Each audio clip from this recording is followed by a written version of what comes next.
First இருக்க வீடு இல்லை சார், எனக்கு இருக்க வீடு வேணும் சார். எங்கள் வீட்டில் 5 ஓட்டு போட்டிருக்கோம். விஜய் சார், நாங்கள் எல்லாருமே உங்கள் ரசிகர், என் பசங்கள்லாம் உங்களை உயிராக நினச்சிட்டு இருக்கான். விஜயண்ணா விஜயண்ணா விஜயண்ணு. இது எல்லாமே நல்லா வரவேற்கக்கூடிய திட்டங்கள் தான். ஆனால் இருந்தாலும் நாங்களாம் சாதாரண மக்கள் தானே, நாங்கள் எதிர்பார்க்குற திட்டம் வந்து வேறு. சொன்னதை செய்வார், அப்புறம் படிப்படியாக செய்ய முடியும். இப்போ தான் வந்திருக்க ஆட்சி கண்டிப்பாக செய்வார். நான் எனக்கு எந்த எக்ஸ்பெக்டேஷனுமே கிடையாது. அந்த சிலிண்டர் பற்றியோ இல்லை வந்து 2500 பற்றியோ நான் எந்த எக்ஸ்பெக்டேஷனுமே எனக்கு கிடையாது. ஏன்னா நான் அவங்க 1000 ரூபாய் கொடுத்தப்போ கூட நான் வாங்கலை, நான் அப்ளையும் பண்ணலை, நான் வாங்கவும் இல்லை. அது எனக்கு என்னமோ அது தோணலை, எனக்கு வாங்கணும் அப்படின்னு எனக்கு தோணலை. இன்னும் வாக்குறுதி கொடுத்து ஜெயிச்சு வந்தாரோ அந்த திட்டங்களில் முக்கியமான திட்டமான 2500 மகளிர் உரிமை திட்டம் இல்லை, இதில் இந்த பட்ஜெட்டில் இல்லை. இன்னொன்று 6 சிலிண்டர் கூட முன்ன பின்ன கொடுங்க. மகளிருக்கு வந்து எல்லா பேருந்துகளையும் பயணம் செய்கிற ஒரு ஸ்கீம் வச்சுருந்தாங்க, அதுவும் இல்லை. அதனால் இது வந்து ஒரு ஏமாற்றுகிற பட்ஜெட். போன ஆட்சிலையும் சரி கிடையாது, இந்த ஆட்சிலையும் அதை பற்றி சாட்டிஸ்ஃபேக்ஷன் இல்லை. தாய்மாமன் சீராக இருக்கட்டும், அதெல்லாம் நடைமுறைக்கு ஒத்து வராதுமா, இன்னும் கடன் தான் ஆகும். நடைமுறைக்கு ஒத்து வராத விஷயம் இதெல்லாம். ஸ்கூலில் வந்து பாத்ரூம்கான வசதி சரியான வசதி இல்லை, குடி தண்ணிக்கு சரியான வசதி இல்லை. கம்பெனிஸ்லேருந்து வந்து ஒரு ப்ரோக்ராம் பண்ணுவாங்க இந்த ஸ்கூல்ஸுக்கு, அதுக்கெல்லாம் அதுலேருந்து வாங்கி அதுக்கப்புறமா பாத்ரூம் கட்டுறதுக்கு அதுக்கு பர்மிஷன் வாங்குறது, அது ஒரு பெரிய பிரச்சனை.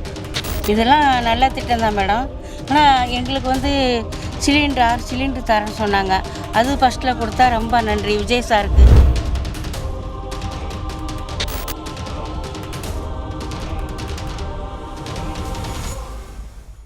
தமிழக பட்ஜெட் தாக்கல் வந்து பண்ணியிருக்காங்க. இதில் நிறைய ஸ்கீம்லாம் வந்து கொண்டு வந்திருக்காங்க. இந்த தாய்மாமன் சீரு, கல்யாணத்துக்கு ஒரு சவரன், பட்டுப்புடவை, இதெல்லாம் வந்து கொடுக்க போகிறதுக்கு நிதி வந்து ஒதுக்கியிருக்காங்க. ஸோ இதை எப்படி சார் பார்க்குறீங்க நீங்கள்? இதை வந்து நிதி வந்து ஒதுக்கி நல்ல ஸ்கீம் தான்மா. இது வந்து மக்களுக்கு வந்து போய் சேரணும். எங்களுடைய கருத்து இது நல்லா தான் இருக்கும். செஞ்சால் அவர் சொன்ன கருத்து நிறைவேற்றினா எங்களுக்கு நல்லா இருக்கும். இன்னும் வேற எதுக்கெல்லாம் பட்ஜெட் ஒதுக்கி இருக்கலாம்னு நீங்க நினைக்கிறீங்க? மக்களோட தேவைக்காக. மக்களோட தேவைக்கு நிறைய விவசாயத்துக்கு தேவை மெயினா. விவசாய கடன் தள்ளுபடி கூட சொல்லியிருக்காங்க. விவசாயம் கூட நம்மளுக்கு விவசாயத்துக்கு தேவை மெயினா. அதான் இன்னைக்கு நம்ம வாழ்வாதாரமே நிறைய வழிஞ்சு போயிருக்கு விவசாயம்.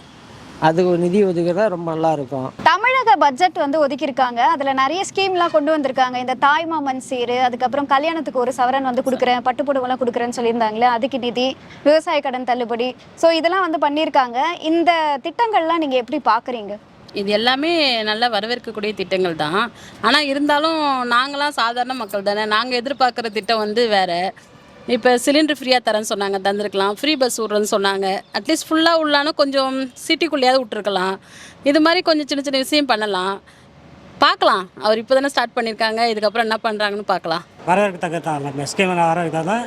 சொன்னதை செய்வார், அப்புறம் படிப்படியாக செய்ய முடியும். இப்போ தான் வந்திருக்க ஆட்சி கண்டிப்பாக செய்வார் சொன்னது சார். இல்லை, நீங்கள் அறிவிச்ச ஸ்கீம்லாம் பார்த்துருப்பீங்க. இதை தாண்டி வேற எதுக்காவது நிதி ஒதுக்கி இருக்கலாம் அப்படின்னா எந்த திட்டங்களை நீங்கள் சொல்லுவீங்க? இது அட்டையை சொன்னார்ல, குடும்ப தலைவிக்கு, அது இந்த நல்லா இருந்தது. எல்லாருமே 2500 அது கொஞ்சம் நடைமுறை தான் நல்லா இருந்திருக்காங்க. தமிழக பட்ஜெட் வந்து ஒதுக்கியிருக்காங்க. அதில் நிறைய ஸ்கீமுக்காக நிதி ஒதுக்கியிருக்காங்க. இந்த தாய்மாமன் சீரு, அதுக்கப்புறம் கல்யாணத்துக்கு ஒரு சவரன் நகை கொடுக்கறது, ஸ்கூல் பசங்களுக்கு வந்து ஹெல்மெட்டோட சைக்கிள் வழங்க போகிறதா, இதுக்கெல்லாம் வந்து நிதி ஒதுக்கியிருக்காங்க. இந்த விஷயங்கள்லாம் எப்படி மேம் பார்க்குறீங்க?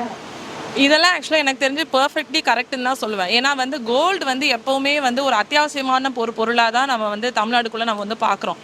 இப்போ ஒரு கல்யாணம் அப்படின்னா கண்டிப்பாக வந்து கோல்டு வந்து அத்தியாவசியம்.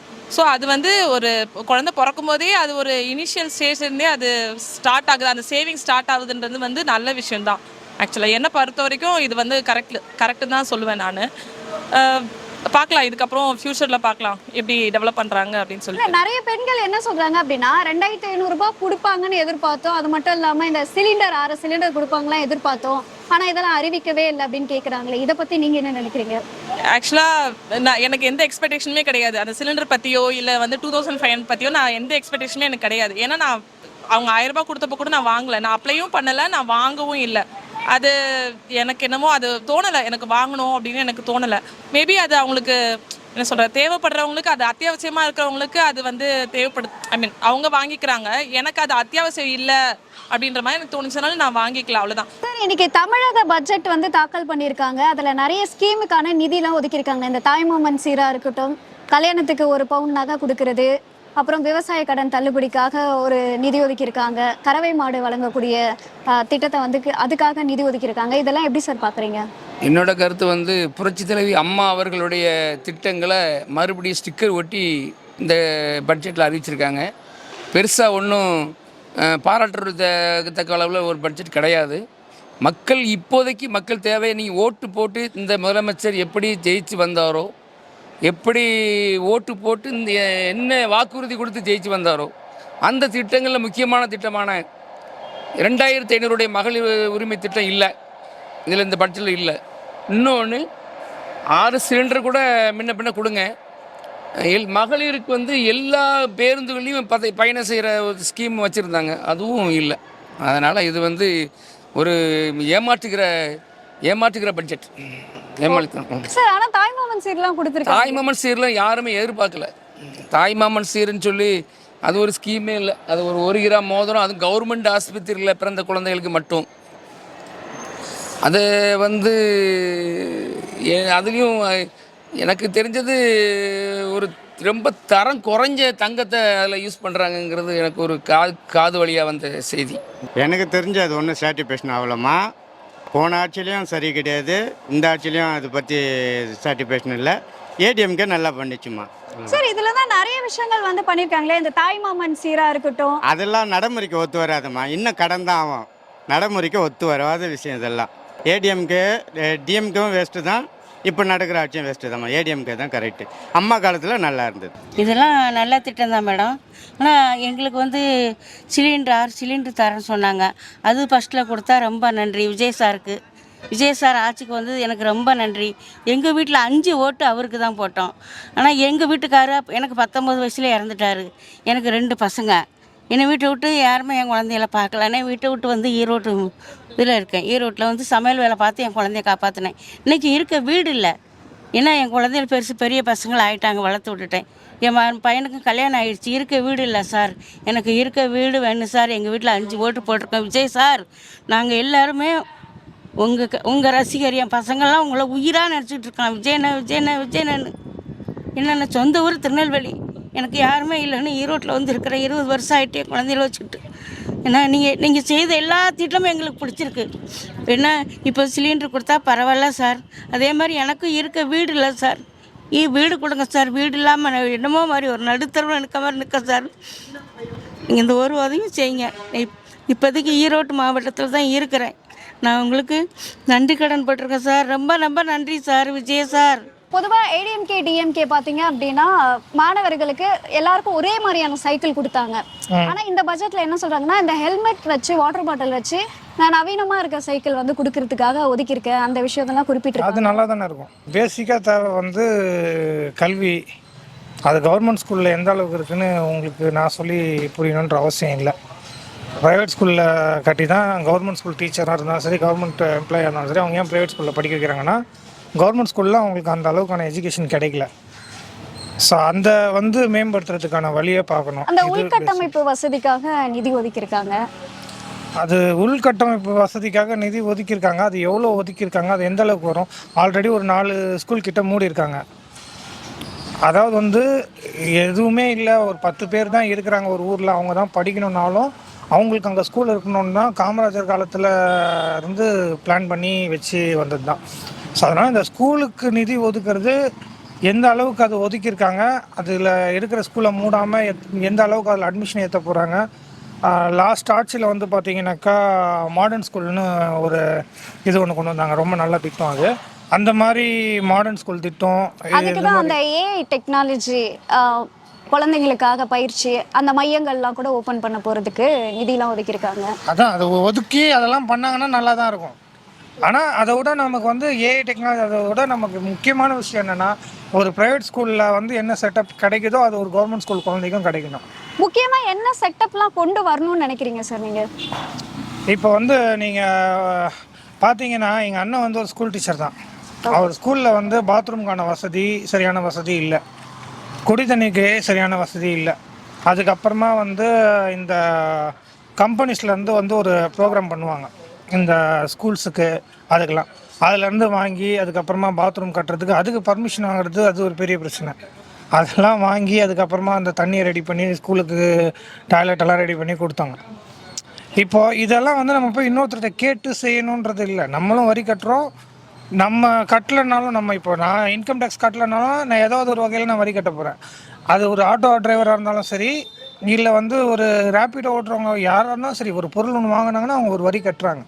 ஸோ அந்த வரி பணத்துக்கு ஈடாக வந்து கல்வி, மருத்துவம் இதை வந்து எப்போவுமே வந்து கவர்மெண்ட் தான் அதுக்கான பொறுப்பை எடுத்து கவர்மெண்ட் தான் பண்ணணும். இப்போ வந்து பார்த்திங்கன்னா முதல் விஷயம் கல்வி, அதை வந்து தரமாக கொடுக்கணும். அது இப்போ படிக்கிற பசங்களுக்கு நீங்கள் வந்து சைக்கிள் கொடுக்குறீங்களா, நீங்கள் government aided government school private school கூட கொடுக்கலாம், தப்பு இல்லை. படிக்கிற பசங்களுக்கு நீங்கள் சைக்கிள் கொடுக்குறது நல்ல திட்டம். அதை வந்து நல்ல முறையில் தான் பார்க்க முடியும். அதே சமயம் உட்கட்டணம் அமைப்பு, அதுக்கப்புறமா வந்து அந்த ஸ்கூலில் வந்து என்ன விதமான மாறுதல் கொடுக்க போகிறீங்க அப்படின்றத வந்து இப்போ நம்ம எதுவும் பேச முடியாது. இப்போ தான் பட்ஜெட் தாக்கல் பண்ணியிருக்காங்க.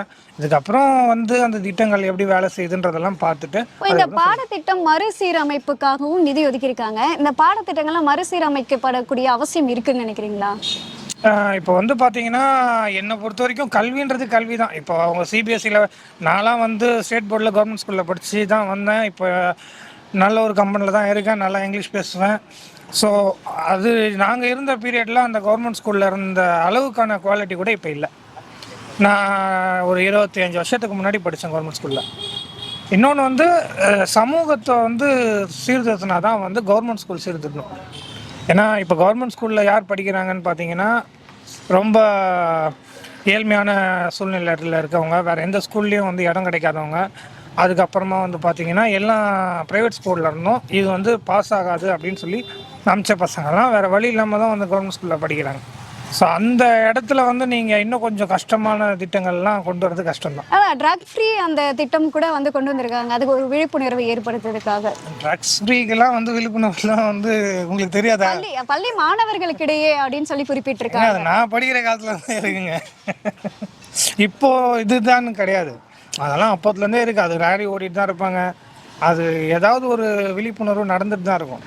அதெல்லாம் நம்ம வந்து ஒரு திட்டமாக வந்து சொல்ல முடியாது. அதில் அதாவது வந்து இப்போது நீங்கள் எடுக்கிற திட்டத்தில் வந்து இப்போ இங்கே நம்ம வந்து ஒரு ரேலி நடக்கிறோம் ட்ரக் ஃப்ரீ அப்படின்னா நானும் அதில் நடப்பேன், என் கூட இன்னொருத்தர் நடப்பார். அவர் அந்த ரேலியை முடிச்சுட்டு அந்த பக்கம் போய் குடிச்சிட்டு போயிடுவார் வீட்டுக்கு. அப்போ அதில் என்ன யூஸ் இருக்குது? அப்போ தனி மனிதாக பார்த்து திருந்தணும்னு சொல்கிறீங்களா? தனி மனிதனோட பொறுப்பு தாங்க. அதாவது வந்து நீங்கள் வந்து இங்கே உள்ள வர ட்ரக்ஸுக்கான ஆக்ஷனை பயங்கரமாக எடுங்க. இப்போ வந்து பார்த்தீங்கன்னா ட்ரக்ஸுக்கான ஆக்ஷன் இப்போ கூட ஒரு 3 நாளைக்கு முன்னாடி பார்த்தீங்கன்னாக்கா ஒரு இது அந்த போதைப்பொருள் தயாரிப்பு ஃபேக்ட்ரியை வந்து இங்கே பிடிச்சிருக்காங்க இளையாங்குடியில். ஸோ அதெல்லாம் நல்ல மாதிரி அந்த மாதிரி நீங்கள் வந்து சர்க்குலேஷனை நம்ம வந்து தடுத்துட்டோம்னாலே நம்மளால் வந்து இது பண்ண முடியும். இன்னொன்று, நீங்கள் போதைப் பொருள்ன்றது நீங்கள் வந்து ட்ரக்ஸை மட்டும் பார்க்கக்கூடாது, நீங்கள் குடிக்கிற சரக்கு எல்லாமே போதைப் பொருள் தான். அதையும் அதுக்கும் என்ன ஆக்ஷன் எடுக்கிறான். அதாவது வந்து நான் விற்றுட்டு சம்பாதிச்சுட்டு போயிடுவேன், புரியுது. ஆனால் நான் வந்து ஆக்ஷன் எடுப்பேன், நான் வந்து விழிப்புணர்வு கொண்டு வரேன்னா அதில் ஒன்றுமே இல்லை. ஸோ அதனால் அதே சமயம் வந்து நம்ம இன்னொரு விஷயமும் பார்க்கணும். இப்போ மூட்டை தூக்குறாங்க, அவங்களால குடிக்காமல் இருக்க முடியாது. இது மாதிரி ஒரு விஷயத்துக்கு பின்னாடி நிறைய விஷயம் இருக்குது. எல்லாத்தையும் கலந்தாலோசித்து என்ன செய்யணுன்றது வந்து ஃப்யூச்சரில் தான் நம்ம அதை முடிவு பண்ண முடியும். இப்போது பட்ஜெட் தாக்குதல் இன்றைக்கி பண்ணிவிட்டு இது பண்ணுறோன்னு அவங்க சொல்லியிருக்காங்க. பட் எந்த அளவுக்கு பண்ணுவாங்கன்றதும் தெரியாது. இப்போ வந்து கரண்ட்டு பில்லு வந்தோடனே 200 யூனிட் ஃப்ரீ கொடுப்பேன்னு சொன்னாங்க, 200 யூனிட் ஃப்ரீ கொடுத்தாங்க, அக்செப்டபிள். ஆனால் கரண்ட் கட்டணத்தை ஏற்றிட்டாங்க. இது திரும்ப யாருக்கு பாதிக்கப்படுவோன்னா நான்லாம் கூட இதில் பாதிக்கப்படுறேன். என்னென்னா இப்போது எங்கள் வீட்டில் 400 யூனிட் யூஸ் பண்ணுவோம். ப்ரீவியஸில் நாங்கள் எவ்வளோ பில் பே பண்ணிட்டு இருந்தோமோ அதோட இப்போ கொஞ்சம் கூடுதலாக தான் எங்களுக்கு வருது. ஒரு 150 ரூபா 200 கூடுதலாக தான் வருது. இப்போ ஒரு இது எல்லாமே வந்து மிடில் கிளாஸ் தான் அஃபெக்ட் பண்ணோம். ஆனால் இதில் நம்ம பெனிஃபிட்னு பார்த்தோம் அப்படின்னா, இப்போ கிராமப்புறங்களில் இருப்பாங்க, அவங்க கரண்ட் பில் கட்டுறது கஷ்டப்படுவாங்க. 130 யூனிட் வந்ததுன்னா அவங்களுக்கு ஒரு 300 ரூபா பில்லு வரும், 150 ரூபா பில்லு வரும். அந்த 150 ரூபா அவங்களுக்கு மிச்சம். இது மாதிரி அவங்களுக்கு மட்டும் மிச்சம் நம்ம பார்க்க முடியாது. ஏன்னா லோ கிளாஸோட மிடில் கிளாஸ் ரொம்ப கஷ்டப்படுவாங்க. ஏன்னா அவங்களுக்கு வந்து ஒன்றும் பிரச்சனை இல்லை, நமக்கு வந்து நிறைய பிரச்சனை இருக்குது, அதையும் பார்க்கணும். ஏன்னா மிடில் கிளாஸுக்கான ஆட்சியை தான் எல்லோரும் எதிர்பார்க்குறோம். ஏன்னா லோவர் கிளாஸ்ன்னு நீங்கள் பார்த்தீங்கன்னா அது ஒரு 35%, மிடில் கிளாஸ்ன்னு பார்த்தீங்கன்னா நாங்கள் 45% வரும். ஸோ எங்களுக்கான தேவைகளை நீங்கள் நிறைவேற்றுறதுக்கான முயற்சி பண்ணலாம். Okay, thank you.